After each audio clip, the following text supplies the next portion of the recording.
반갑습니다. 자, 안녕하세요. 반갑습니다. 자, 오늘 이제 심화반 들어가는 첫 번째 시간이에요. 교재는 16페이지 펼쳐주시면 되겠습니다. 교재는 16페이지입니다. 16페이지 펼쳐주시면 됩니다. 자, 심화반 첫 번째 시간 들어가기 전에 잔소리 잠깐 하고 넘어갈게요. 자, 무슨 잔소리냐? 앞으로 어떻게 심화반을 이끌 것인지에 대한 이야기예요.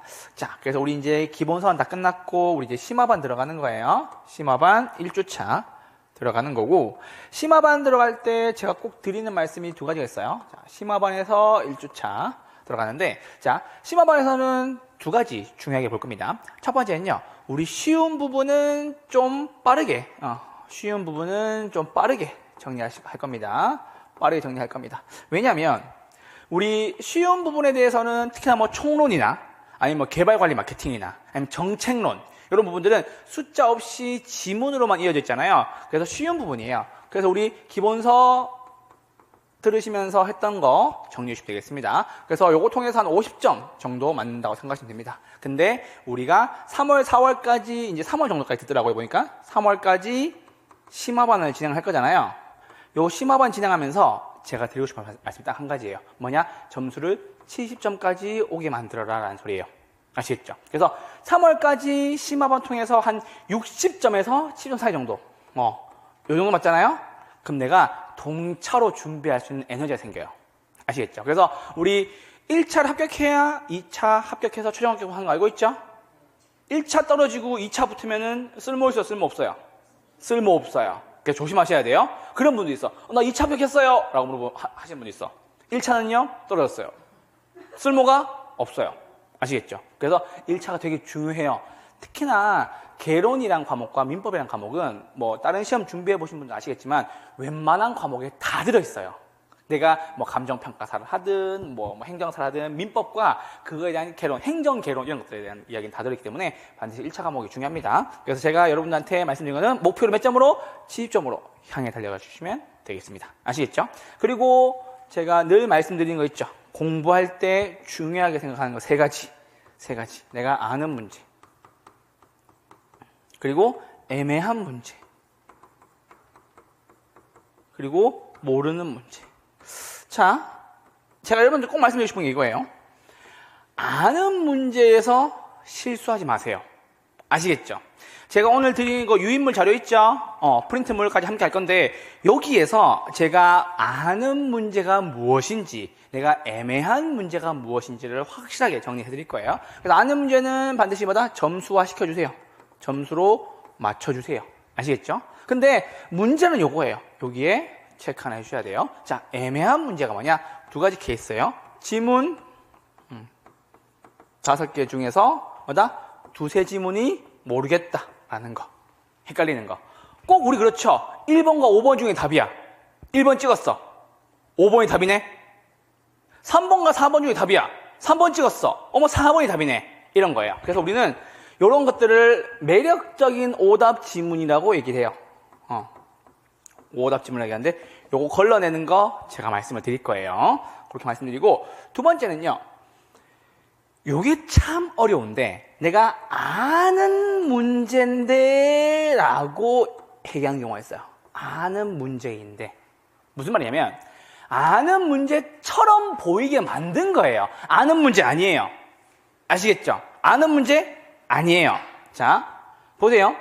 아는 문제인데 라는 게 있어요. 그러면 어떤 일이 생기냐면 내가 봤을 때 3번이 답이야. 3번이 답이야. 근데 4번이 헷갈리기 시작하면서 3번을 찍게 만드는 답들이 있어요. 그러니까 뭐다? 아는 문제인데 라는 거 조심하셔야 돼요. 요거 중에 항상 조심하셔야 돼요. 아시겠죠? 내가 모르는 지문은 배우면 되는데 사실 이 지문이 더 위험해요. 나 이거 봤는데 나 이거 아는데 이거 공부했는데 라는 지문도 있어요. 그 지문은 절대 틀리면 안 되는 거예요. 그래서 여러분 잘 보세요. 원래 학개론이 이렇게 구성되어 있어요. 자, 아는 문제 저한테 들으셔서 한 50에서 한 55점 맞아요. 애매한 거 정리하셔서 15에서 많으면 25점 이렇게 맞으세요. 그래서 요거 두 개 더하면 65점이죠? 맞죠? 최하로 더해도. 그래서 봐봐. 65점 맞고 민법 60점 맞아서 통과하시는 분들 여러분 되게 많아요. 1차 동차하시는 분들. 근데 내가 학개론에 좀 강점이 있다. 학개론 좋아한다. 송도 교수님 좋아한다. 원래 쌤을 좋아하면 점수가 잘 나와요. 그죠? 알고 있죠? 그래서 내가 어머 이렇게 하시면 몇 점? 80점 이렇게 되는 거죠. 80점 되면 든든하다고요. 80점 되면 민법 40점만 맞아도 되니까. 아시겠죠? 이렇게 말씀을 드리는 거예요. 그래서 반드시 요거 애매한 문제 제가 오늘 푸시면서 다 정리해 드릴 거고요. 모르는 문제는 크게 여러분들이 두 가지가 있어요. 이거는 정말 어려운 문제 있어요. 정말 어려운 문제.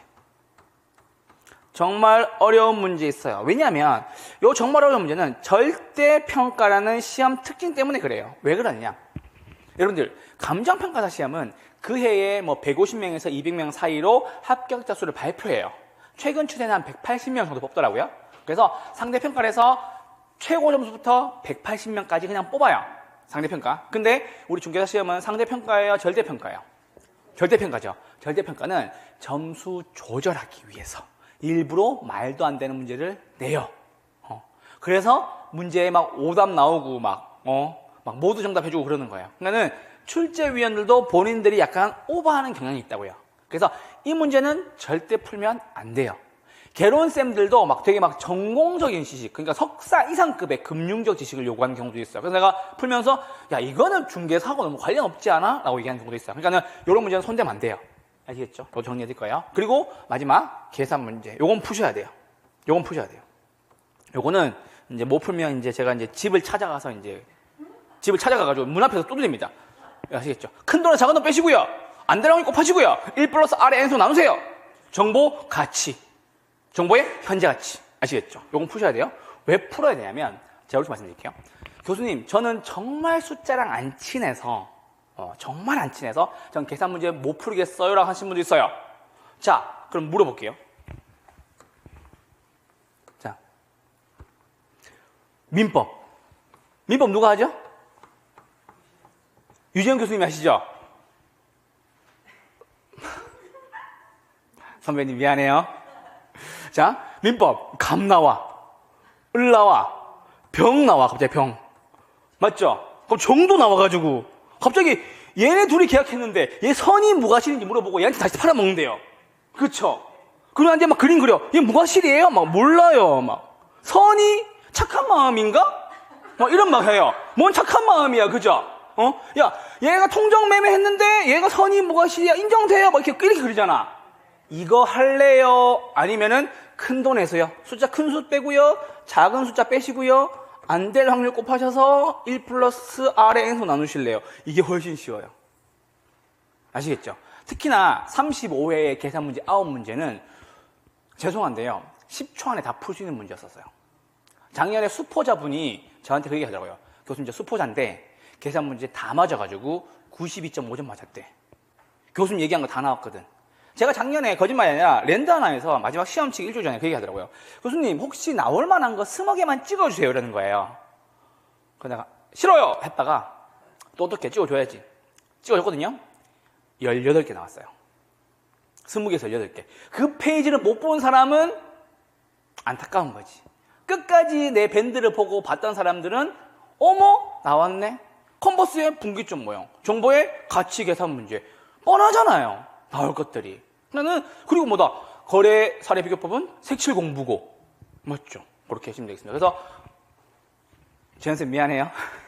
민법보다 계산 문제 푸는 것이 그냥 한 3번만 연습하면 익숙해요. 아시겠죠? 민법은 그래도 아무래도 지문이 길어요. 아시겠죠? 저도 법 공부를 되게 하는 사람이고 좋아하는데 법 공부하다 보면 너무 길어서 좀 힘들 때가 있어요. 학교는 어때요? 재밌잖아. 학교는 돈 버는 거 알려줘. 돈 버는 거 알려준다니까. 아시겠죠? 트럼프 취임했죠? 트럼프 원래 뭐 하던 사람이에요? 기업가죠? 뭐 하던 사람이에요? 부동산 디벨로퍼예요. 트럼프가 부동산으로 되게 유명한 사업 하던 분인데, 이제 그분이 되게 유명해주셔가지고 이제 노출 많이 해서 대통령이 된 거예요. 그렇죠. 그런 것처럼 공부해주시면 되는데, 심화반 와서는 이제 계산 문제도 좀 건드릴 거고요. 문제 풀이하는 것도 제가 알려드릴 거예요. 아시겠죠? 그래서 프린트 한번 드렸고, 수업은 오늘은 총로만 할 거니까 좀 컴팩트하게 볼 거고, 우리 오늘 문제 풀면서 요거 10분 정리 아시겠죠? 여기서 볼게요. 자, 따라오세요. 자, 부동산의 체계 중요하지 않습니다. 하지만 3가지는 아셔야 되죠? 법률적, 경제적, 기술적. 부동산 경기 말고 무슨 경기? 법 경기. 맞죠? 책에는 세 가지 법 경기로 나뉜다라는 겁니다. 자, 넘어오시고요. 유형적 측면은 기술적 개념. 술이 뭐 같다? 물 같다. 그렇죠. 물은 흐르죠. 흐를 유, 있을 유, 흐를 유. 맞죠? 보다 경제랑 법은 흐르지 않죠.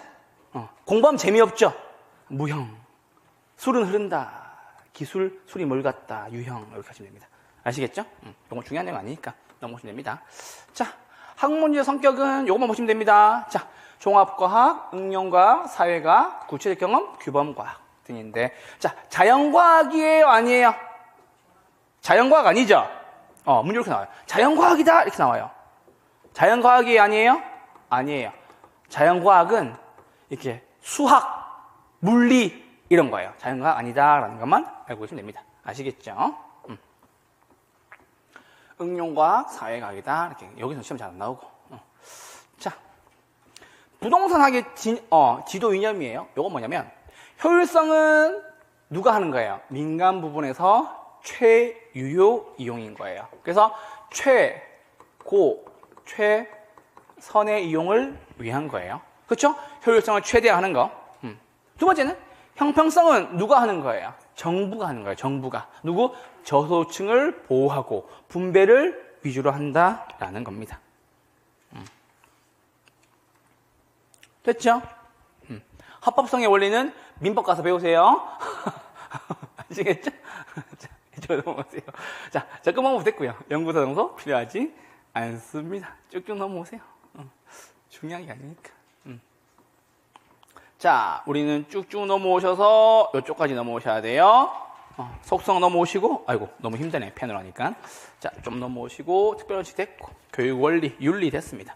쭉쭉 넘어오셔서 챕터 2 넘어오세요. 개념과 분류. 여기에서부터 문제가 나오는 거예요. 자, 그럼 잘 보세요. 우리 이제 기본서 다 배웠으니까는 요 이야기 한번 하고 가죠. 자, 학계로는 총 몇 개 파트 나뉘죠? 그렇지. 학계론 뭐? 8개 파트예요. 첫 번째 뭐 배워요? 총론. 두 번째는요? 경제론. 그렇죠. 세 번째는 시장론. 네 번째는 정책론. 요게 학계론의 전반부. 맞죠? 이렇게 자르고. 다섯 번째는 투자론. 여섯 번째는 금융론. 일곱 번째는 돈 빌렸으니까 뭐 해야 돼요? 투자는 돈 빌리기 전에 투자 결정하는 거고, 돈 빌렸어. 돈 빌리고 뭐 해요? 그렇지. 개발하고, 관리하고, 마지막 팔아먹고, 마지막 뭐?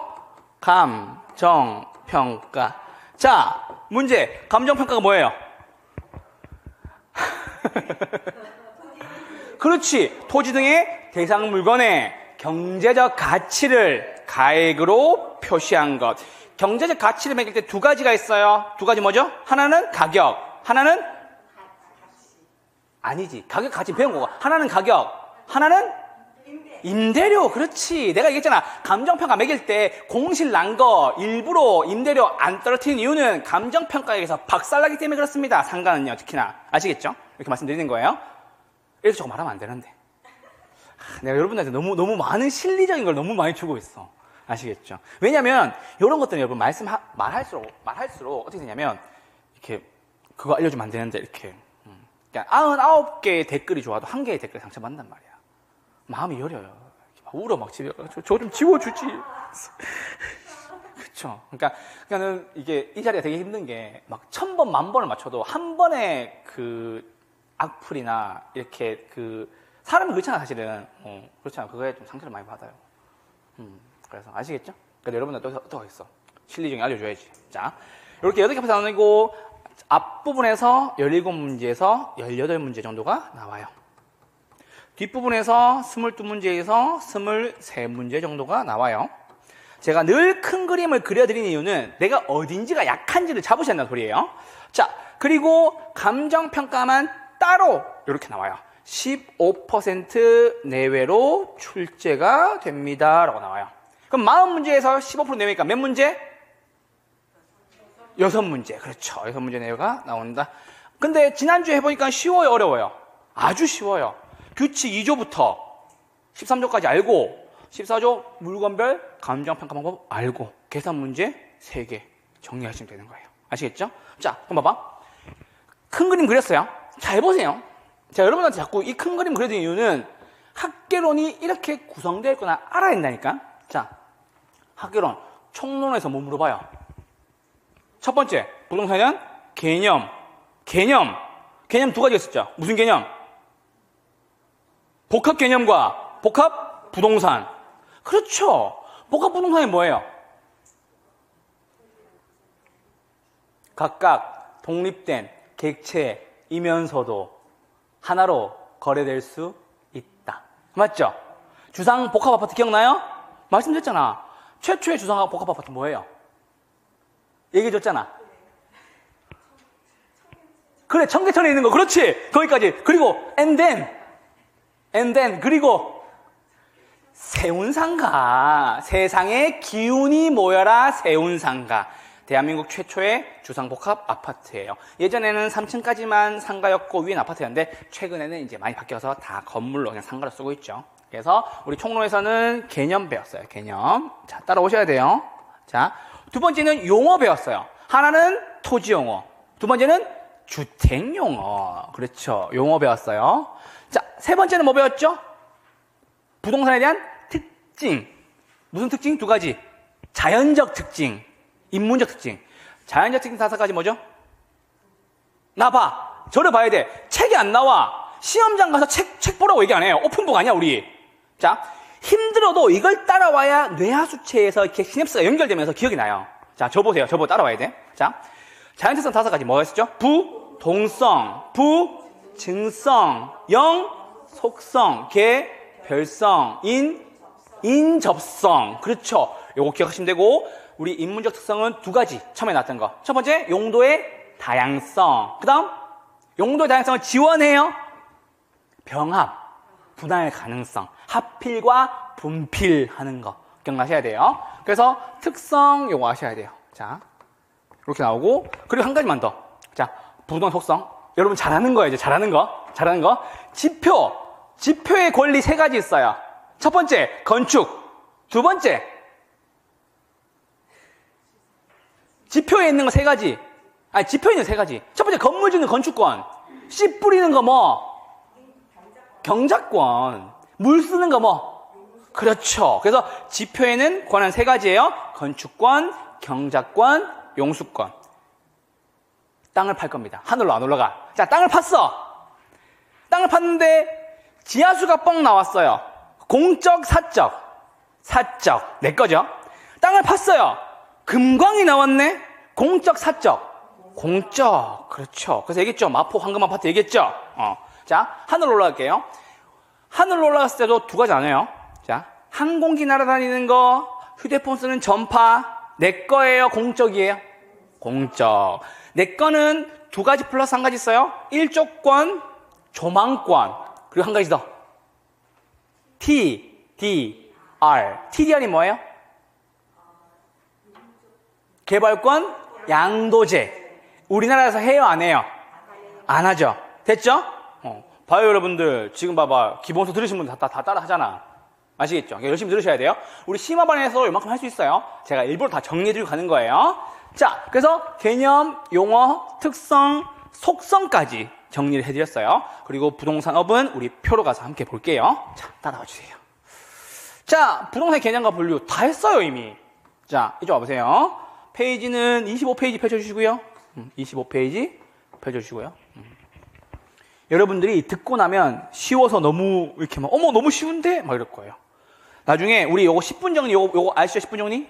학교론 10분 정리? 요거 문제 푸실 때도 제가 보여드릴게요. 기출 문제가 그냥 풀려요. 아시겠죠? 자, 보세요. 자, 우리 부동산 개념 잡으러 갈 거예요. 개념은 크게 2가지로 잡아야 돼요. 아시겠죠?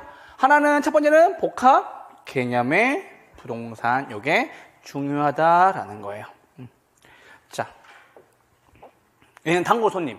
왜냐하면 개론이라는 시험에 대해서 부동산을 배울 때 너가 첫 번째로 부동산에 대한 개념을 잡으세요 라고 하는 게 복합 개념의 부동산이에요. 자, 복합 개념의 부동산 몇 가지로 나뉘어요?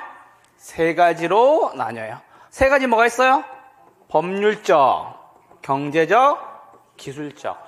부동산 경기 말고 무슨 경기? 법 경기. 됐죠? 자, 그래서 첫 번째 법률적 개념 하나 체크해 주시고요. 법률적 개념은 다시 몇 가지? 두 가지로 나뉩니다. 라는 소리입니다. 당연히 무형적 측면이고요. 됐죠? 자, 두 가지인데 첫 번째는 협의, 두 번째는 광의. 됐죠? 그래서 이제 협의의 부동산은 어떤 걸 의미하는 거예요? 토지 및 그 정착물. 나중에 유지현 쌤한테 가서 얘기하세요. 교수님, 그 협의의 부동산 민법 99조 1항에 부동산은 토지 및 그 정착물이다 라고 나와 있다라고 얘기해 주세요. 아시겠죠? 오케이? 응, 그렇게 얘기해 주세요. 민법 잘 알죠? 이러면서 민법 99조 1항은 협의의 부동산으로서 토지 및 그 정착물이다 이렇게 하시면 돼요. 아시겠죠? 협의의 부동산 어디에 나와 있어요? 민법상에 나와 있다. 협의니까는 좁은 의미겠죠? 자, 이제 넓은 의미 넘어갈게요. 넓은 의미는 광의의 부동산이죠. 광의의 부동산은 협의 더하기 무슨 부동산? 준부동산. 협의 부동산은 토지와 정착물이죠. 준부동산은 의제 부동산이다 라고도 얘기를 하고, 종류가 뭐가 있다?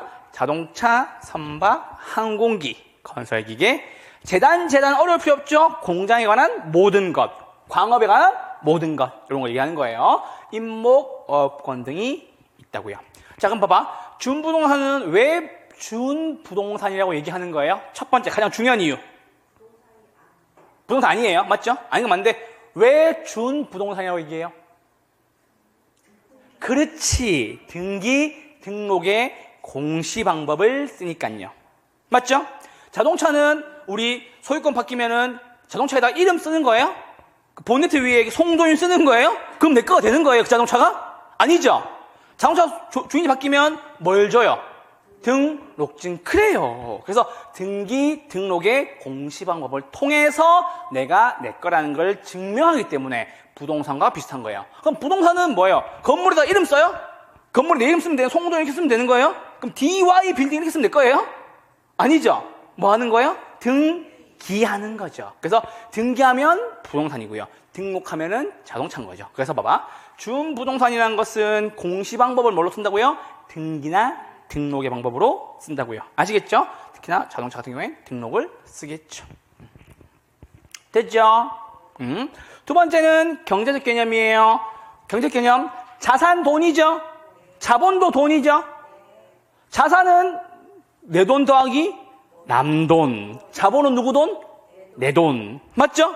100억대의 자산가야. 부럽긴 해요. 그럼 물어봐야 되겠죠. 자기 자본이 얼마예요? 물어봐야 되겠죠. 알고 보니 10억 있고 나머지 90억이 빚이야. 아시겠죠? 오케이? 자, 결혼해서 얼마 전에 집 샀어요. 얘기했죠? 집 샀는데 화장실만 내 자본이에요. 안방에 누워있으면 그렇게 불편해. 거실에 누워있으면 막 등이 따가워요. 가시방석 같아요. 은행 거라 가지고요. 아시겠죠? 화장실에 가 있잖아요. 그렇게 마음이 편해요. 아시겠죠? 왜? 거긴 내 거거든. 아시겠죠? 무슨 말인지 알겠죠, 지금? 4억짜리 샀는데, 이제, 그죠. 화장실만 내 거라서 그렇게 편해요. 씻을 때 그렇게 마음이 편해. 왜? 거기는 자본이니까. 아시겠죠? 그 말씀 드리는 거예요. 자, 그럼 보세요. 경제 개념이죠? 1번도 돈이고, 2번도 돈이네요? 돈이니까 무슨 개념? 경제적 개념. 생산요소, 소비재, 상품, 요것도 묶어주세요. 3번, 생소상. 아니면 돈, 생소상 하셔도 돼요. 둘 다 돈이잖아, 맞죠? 맞죠? 돈이니까 생소상. 자, 여기서 문제. 토지는 생산요소이다. 맞습니까? 아니라고요? 토지는 생산요소이다. 맞아요? 맞죠? 뭐 할 때 써요, 토지를?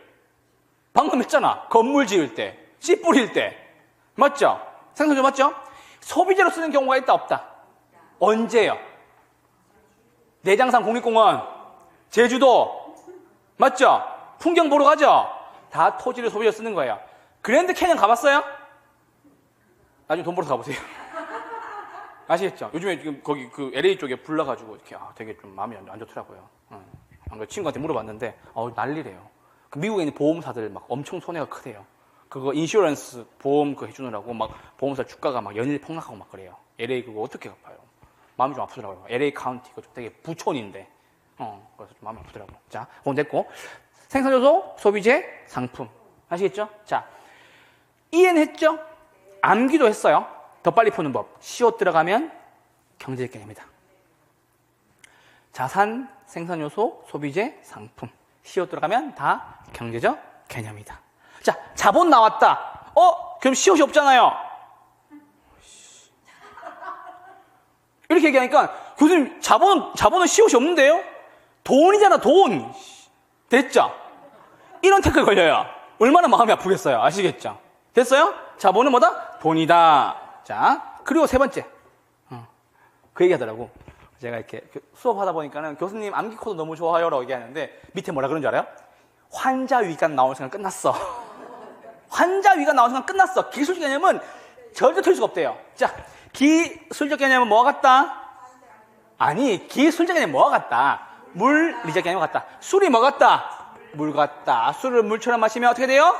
환자 위 간 되죠. 환경, 자연, 위치, 공간. 자, 그럼 잘 보세요. 내가 출제위원이야. 이거 앞 글자 따서 외운 분도 있겠죠? 그럼 자연하고 자산, 자본을 헷갈리게 하지 않을까? 그럼 잘 봐요. 술을 물처럼 마셔서 위와 간이 안 좋아. 돈을 밝혀야 되겠어요? 자연으로 떠나야 되겠어요? 그렇지. 나는 자연인이다. 아시겠죠? 왜? 위와 간이 안 좋으니까. 치료하기 위해서 일로 가야지. 돈 밝힌다고 돈 벌면 큰일 나요. 아시겠죠? 이렇게 들으시면 되겠습니다. 그래서 범주 개념, 경제적 개념, 기술적 개념이었습니다. 이해되셨죠? 우리 웃다가 까먹으면 안 돼. 아시겠죠? 너무 많이 웃어가지고 웃었던 기억만 나고 뭐였지? 말하면서 뭐였더라? 말하면서 아시겠죠? 그렇게 하시면 안 되겠습니다. 자, 쭉쭉 넘어오시고요. 설명 다 드렸고 이 복합부동산에서 잠깐만 스톱. 자, 복합부동산입니다. 복합부동산. 자, 토지와 토지 위의 건물 등의 정착물이 각각 독립된 거래의 객체이면서도 뭐다? 마치 하나의 결합된 상태로 다루어져서 삼는 경우를 말한다라는 겁니다. 이걸 한번 체크해 주세요.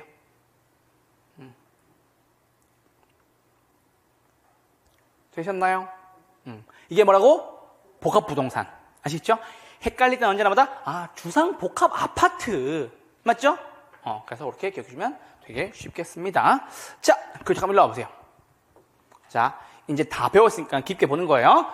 복합부동산의 경우에는 감정평가할 때 무슨 평가한다고요?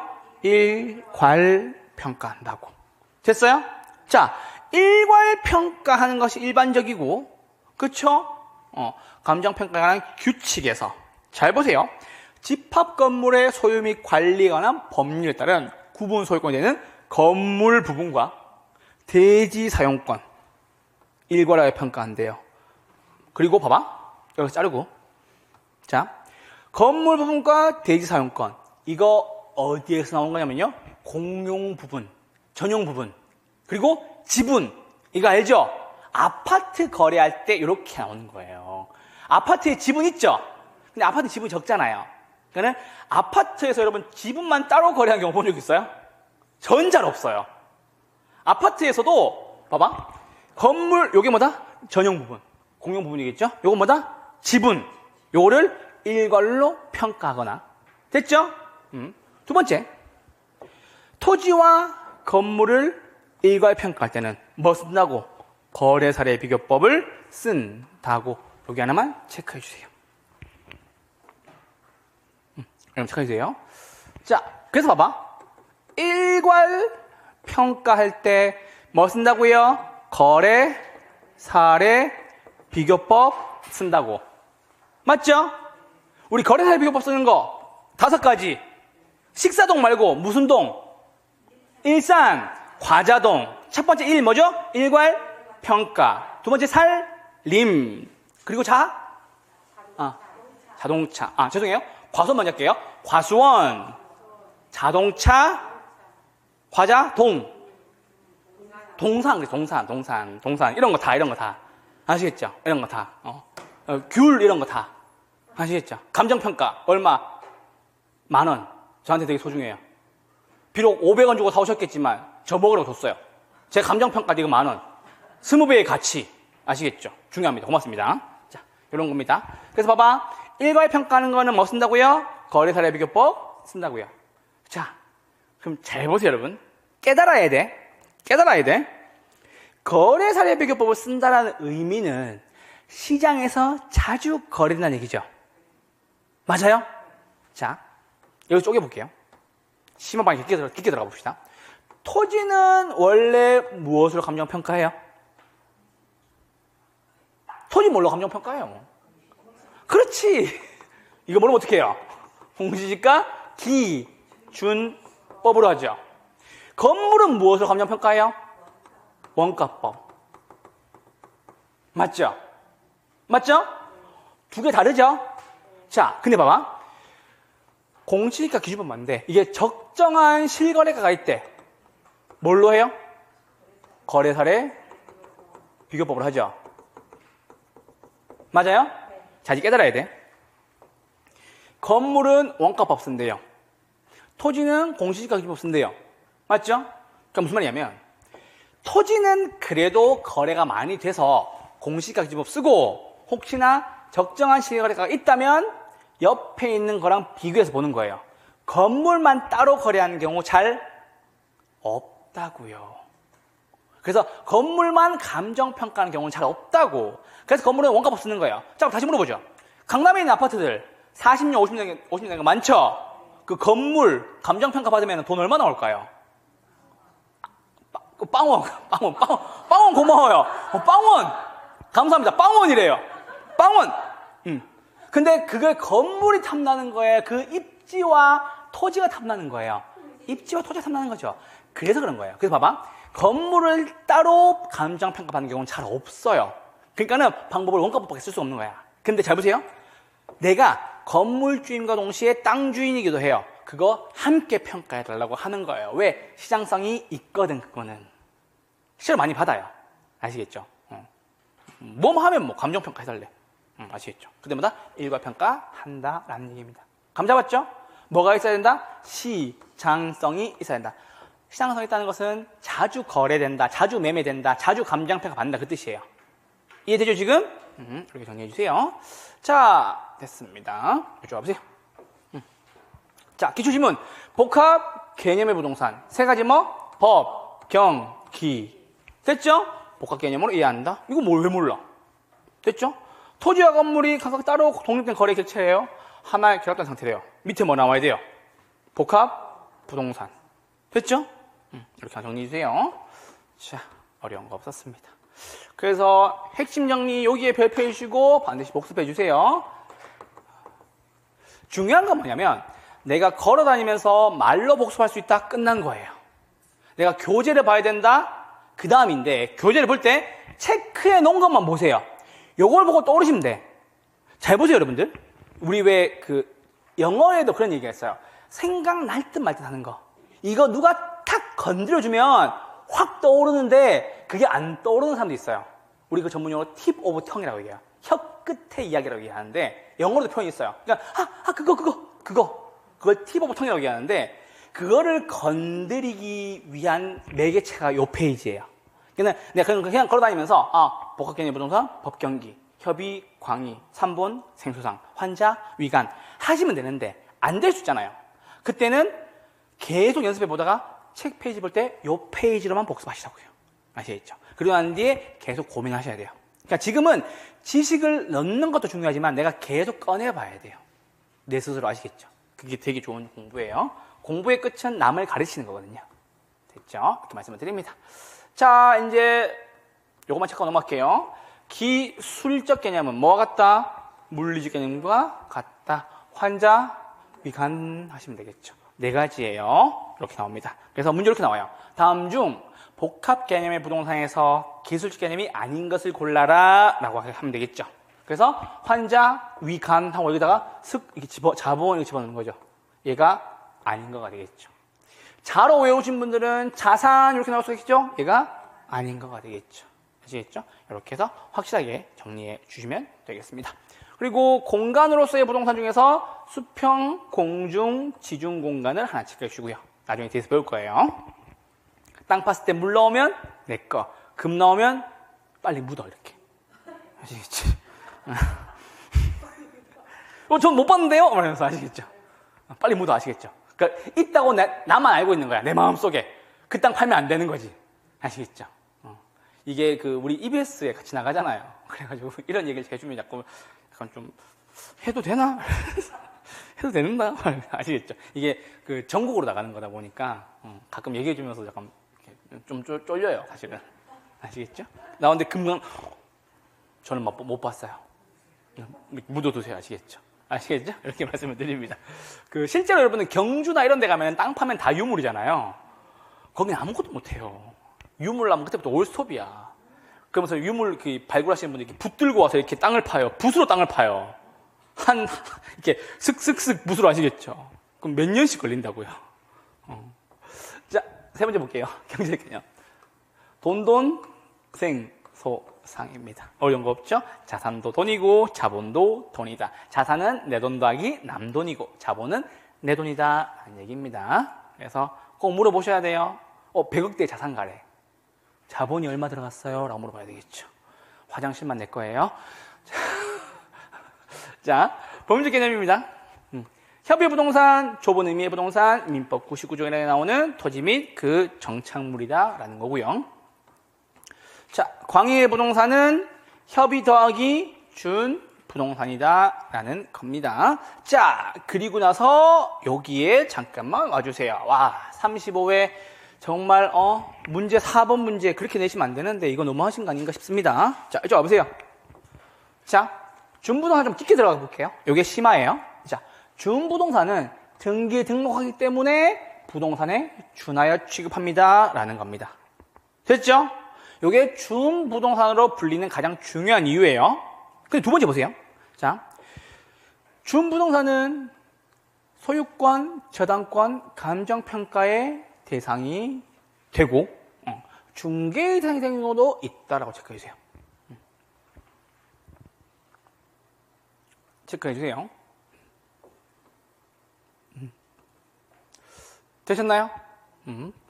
자, 그래서 부동산으로 간주하는 준부동산에는 자동차, 건설기계, 항공기, 선박 등등이 있다라고 얘기하시고 이쪽 잠깐 내려와 보세요. 5번의 별표. 이게 35의 기출문제였죠. 너무한 거 아닙니까, 근데? 학개론쌤은 다 잘해야 돼요. 공법도 잘해야 돼, 민법도 잘해야 돼, 공시법도 잘해야 돼요. 등기와 등록을 구분하래요. 어쩜 좋아? 이런 문제가 함정 문제인 거예요. 최초로 등장한 가장 어려운 문제였었어요. 자, 그럼 잘 보세요. 자, 우린 등록을 먼저 합시다. 등록 쉬우니까. 자동차, 항공기, 기계업권은 등록합니다. 자동차, 항공기, 건설기계, 어업권은 등록하는 겁니다. 되셨나요? 자, 그리고 좀 보세요. 등기하는 거 볼게요. 등기하는 거. 뭐다? 20톤 이상의 기성과 범선. 이거 배예요, 배. 선박. 됐죠? 및 총톤수 100억 톤 이상의 부선. 배예요, 배. 큰 배들은 등기하는 거예요. 아시겠죠? 이거 제가 조만간에 가서 물어볼 거예요. 친구 부산에 가가지고 물어볼 거예요. 배에 있는 친구 수소문 해가지고 물어볼 거예요. 보여달라고. 큰 배 있는 사람한테 가서 등기 어디에 해냐고 물어볼 거예요. 아직까지 그만큼 부자가 없어요, 제 주변에. 그만큼 큰 배가 꼴 친구가 없더라고요. 이게 부산 여수에 이렇게 친구한테 물어봤거든요. 야, 그런 배가 어딨어? 말하면서. 그런 배가 없어. 말하면서. 내가 수소문 해달라고 그랬어요. 나중에 찍어서 보여줄 거예요. 아시겠죠? 자, 그리고 공장재단, 광업재단, 요것도 뭐다? 등기하는 거예요. 그래서 수목집단도 등기하는 겁니다. 이렇게 한번 체크해 주세요. 그래서 우리는 등록하는 거 아셔야 돼요. 자동차, 등록증. 항공기도 등록증. 기계도 등록증. 어업권도 등록증. 아시겠죠?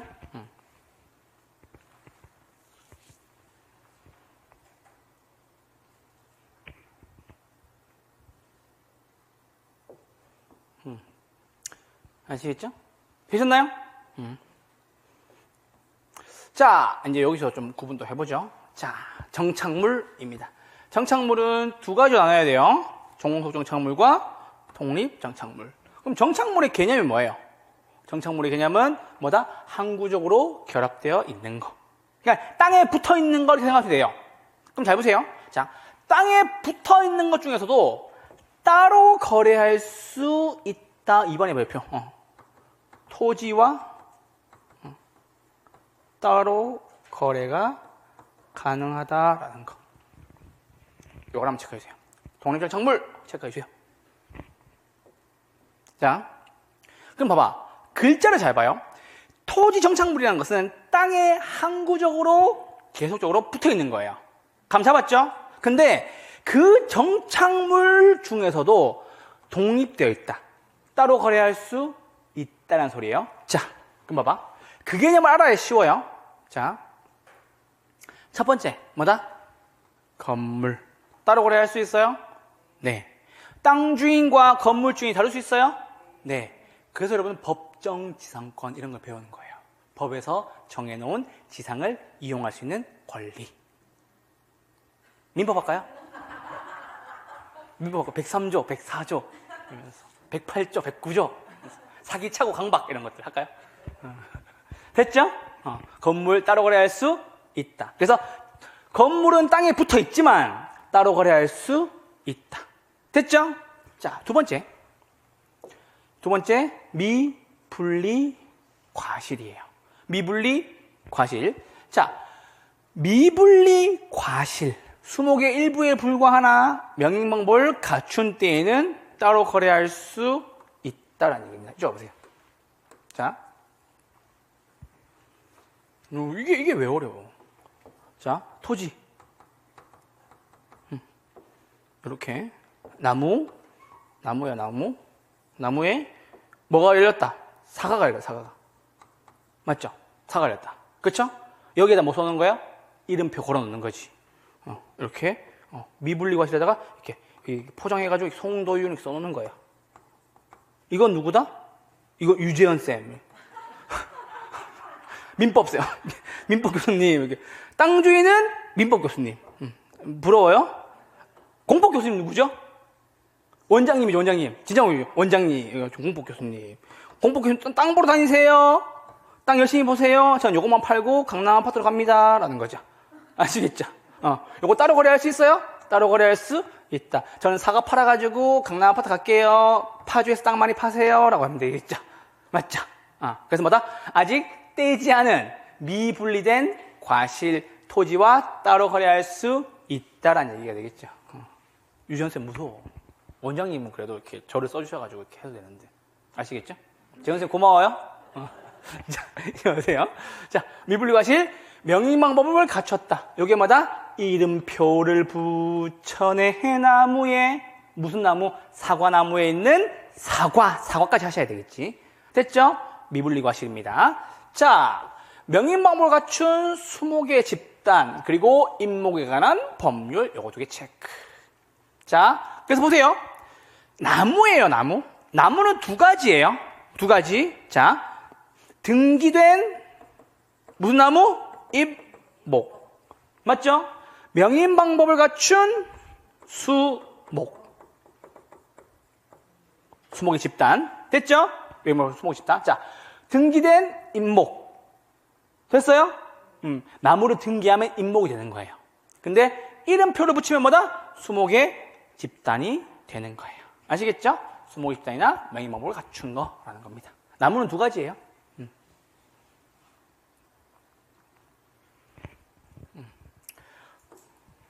됐죠?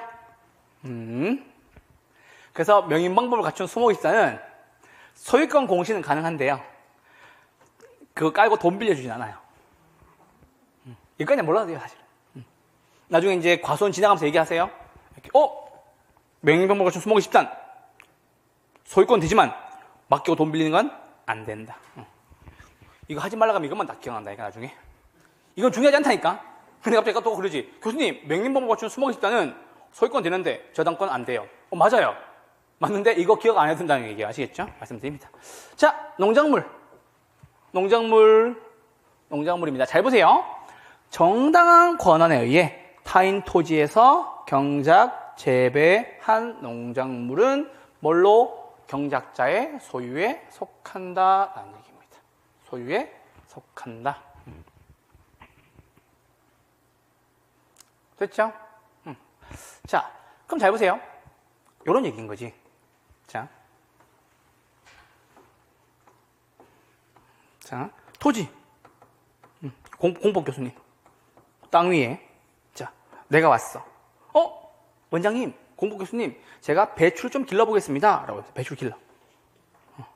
배추를 길러. 배추, 이렇게, 안은 노랗죠, 그죠? 햇볕 안 받아서 하니까. 그리고 옆은 또 하얘. 그쵸? 맞죠? 배추의 디테일. 햇빛 받으면 초록색, 속은 노란색, 요 부분은 하얀색. 김치 담가면 위를 좋아해요? 아래를 좋아해요? 이파리를 좋아해요? 줄기를 좋아해요? 설마 달라요? 그거에 대한 논쟁을 해봤거든요. 제 친구들하고. 해봤는데, 그거 답 어디에 있는 줄 알아요? 에버랜드 가면 나와요. 동물들이 어디만 먹고 버리는지를 보세요. 그게 맛있는 부분이야. 어디만 먹는 줄 알아요? 이파리만 먹고 이거 줄기는 안 먹어요. 식감이 거치니까.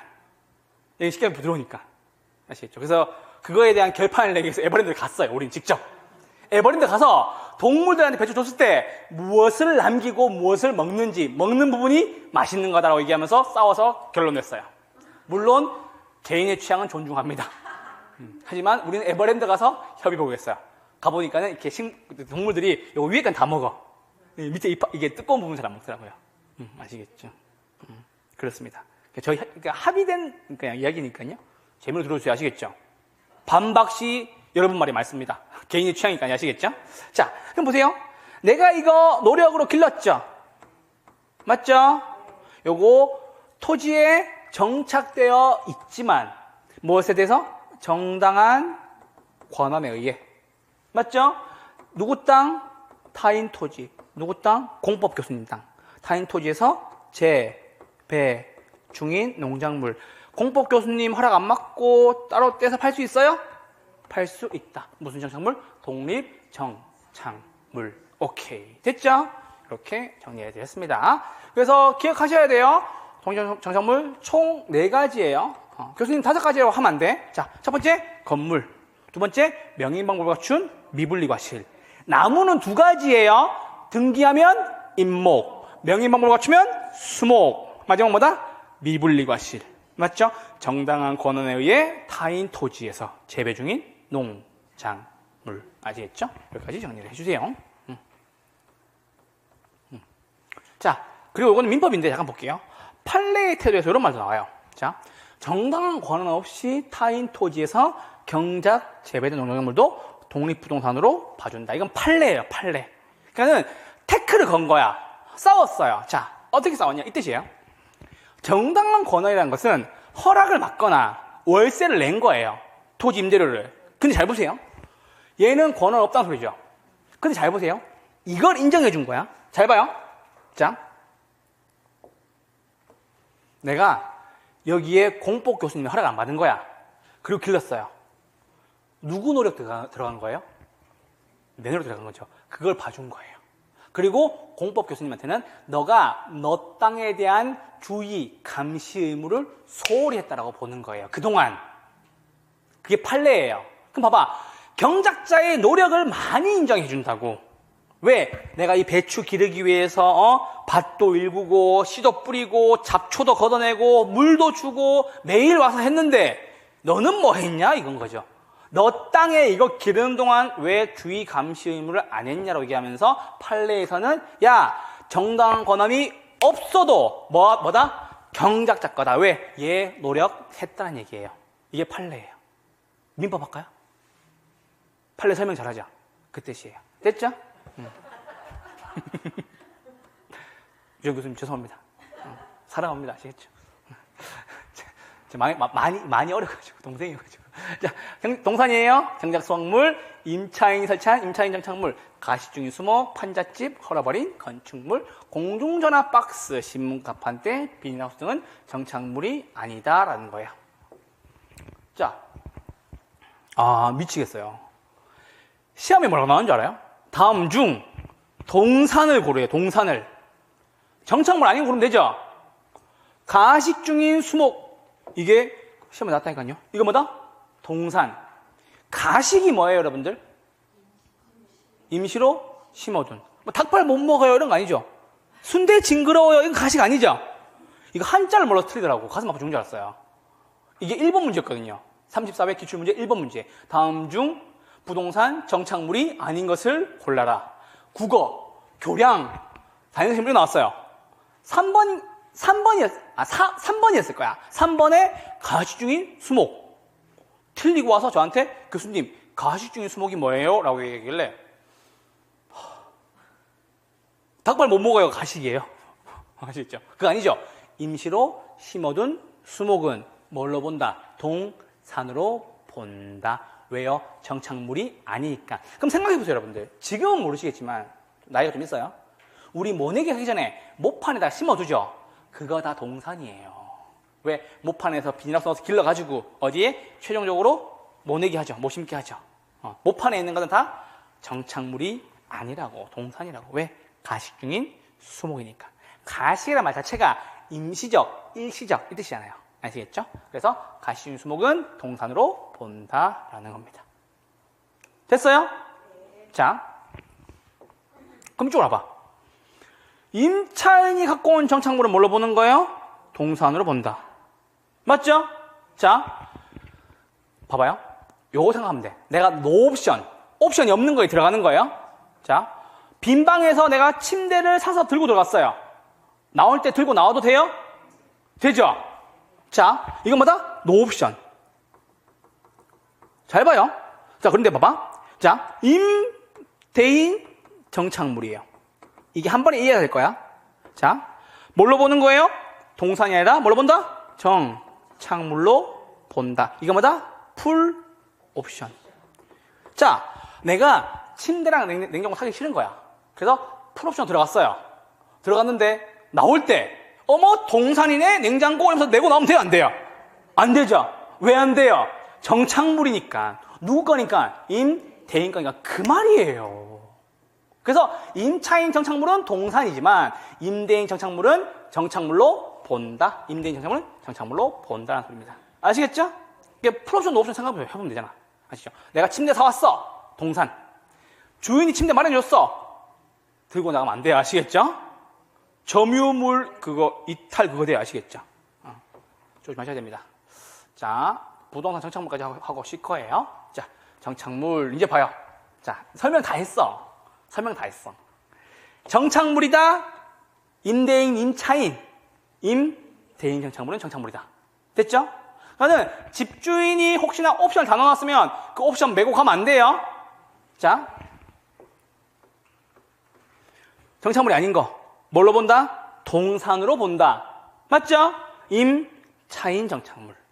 내가 노옵션에 침대 사들고 갔어요. 나올 때 침대 이렇게 메고 나오셔야 돼요. 아시겠죠? 그럼 얘기해야 되겠지. 동산이라서요 라고 메고 나오세요. 아시겠죠? 이렇게 정하시면 되겠습니다. 자, 그래 볼게요. 정착물은 기준이 요거예요. 제거할 때 손상. 손상이 없어도 효용이 감소. 됐죠? 처음부터 제작. 영구적으로 설치. 지금은 그런 경우가 많이 없지만 여러분들 은행이 처음에 이제 만들어질 때 처음에 금고를 안에다 집어넣어요. 그거 정착물이에요. 왜? 처음부터 이 건물에 은행을 설치하기 위해서 금고를 만들어 놓고 들어가는 거거든요. 처음부터 의도한 대로 한 것은 뭐다? 정착물이다라는 소리예요. 자, 정착물이 아닌 거. 건물에 손상을 주지 않고 제거할 수 있으면 정착물이 아니다. 처음부터 한 게 아니다. 일시적으로 설치한 것이다. 이렇게만 적으시면 되겠습니다.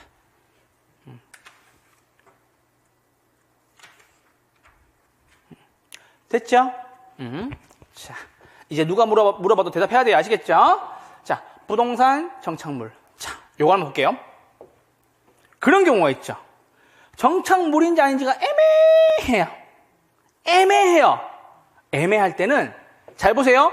돈에 팔려 넘어간 거예요. 누구게 된다? 매수인게 된다. 봐봐. 애매할 때는 이거예요. 돈 낸 사람 거예요. 매수인 샀죠? 애매한 거 누구 거? 매수인 거. 애매할 때는 뭐다? 돈 낸 사람이 가져간다. 누구 거다? 수인가가 된다는 소리예요. 그래서 얘기해 주세요. 만약에 여러분이 중개하시다가 그런 경우 되게 많아요. 자, 잘 보세요, 여러분. 잘 보세요. 봐봐. 다 협의해야 되는데 식당을 내가 만약에 중개했어요. 근데 매도인이 매수인한테 팔면서 수저, 젓가락, 가위, 집게 이런 것 있죠? 그거 누구 거예요? 동산이에요? 정착물이에요? 애매하게 걸린 것들이 되게 많아요. 아시겠죠? 그때 얘기해 줘야 돼요. 그래서 정착물이 아닌지 애매한 경우에는 보통 다 협의 봐요. 뭐 이렇게 일괄양도 하겠다 이렇게 얘기해요. 근데 그게 안 걸리고 혹시나 우리가 못 본 게 있단 말이에요. 그럼 봐봐. 이거 서로 주장할 거 아니에요. 매도인은 아니다. 매수인은 산 게 맞다. 그럼 얘기해야 되겠지. 애매한 경우에는 뭘로 본다? 돈 낸 사람께 된다. 누구다? 매수인께 된다. 매수인이라고 얘기하면 더 어려워. 돈 낸 사람 거다. 애매할 때 누구? 돈 낸 사람 거다. 매수인 거다. 이렇게 생각하시면 되겠습니다. 아시겠죠? 그래서 부동산 정착물에 포함되는 것은 자, 정착물에 포함되는 거. 잘 보세요. 봐봐. 정착물이라는 것은 땅에 붙어 있는 거죠. 이걸 깨달아야 돼요. 자, 얘네는 노력이 필요 없는 거예요. 그러니까 경작자의 노력이 안 들어갔다고요. 노력을 요하지 않는 나무, 자연식생, 그러니까 내버려 둔 거예요. 그럼 뭐다? 다년생 식물. 얘네는 왜 그러냐면 올해 피고, 내년에 또 피고, 내년에 또 피고 하는 거예요. 노력이 필요 있다, 필요 없다? 필요가 없다. 그래서 정착물이에요. 됐죠? 자, 동산에 포함되는 거. 이거 한번 체크. 동산은 뭐다? 임차인 정착물. 내가 노옵션일 때, 들어올 때, 뭐 메고 왔어요? 침대 메고 들어왔던 거지. 나갈 때 들고 나가도 돼요? 오케이. 경작, 수확물. 내 노력이 들어갔잖아. 맞죠? 그리고 가식이나 이식 중에 수목. 옮겨 심는 거죠? 일시적이죠? 그래서 뭘로 본다? 동산으로 본다. 그 뜻입니다. 아시겠죠? 여기까지 정리를 해드렸습니다. 30페이지까지 했고요. 31페이지는 그렇게 중요한 게 아니니까 됐습니다. 30페이지까지 정리를 해드렸습니다. 저희 잠깐 쉬었다가 이제 용어 정리 보도록 하겠습니다. 잠깐만 쉴게요.